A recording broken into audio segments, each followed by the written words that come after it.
Muhammed Ali Gültepe. Gel bakalım Muhammed abi. Allah hayırlı mübarek etsin. Allah utandırmasın. Evet inşallah. Allah utandırmasın. Yusuf Şükrü. Gel Yusuf. Yusuf. Tebrik ederim kardeşim.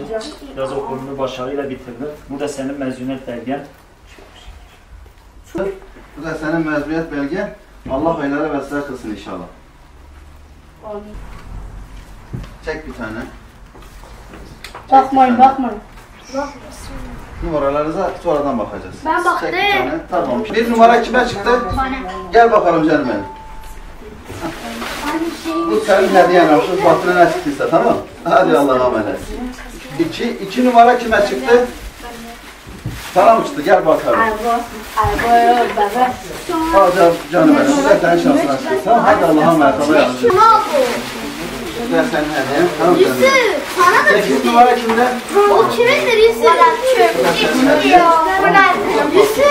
Bu da senin hediyen. Tamam. Hadi Allah'a emanet. 11 kimde? Gel bakalım. Bismillahirrahmanirrahim.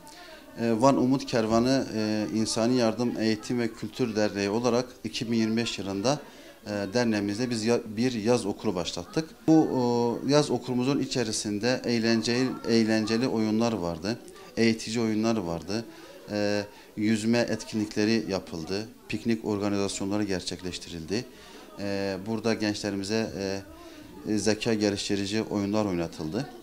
Bununla beraber aile ahlakı üzerine seminerler verildi. Anne babaya saygı üzerinden sinevizyonlar gösterildi. Malum yaz ayı boyunca gençler dışarıda kalması hasebiyle gençlerin dışarıda kalmasına pek fazla gönlümüz razı olmadı.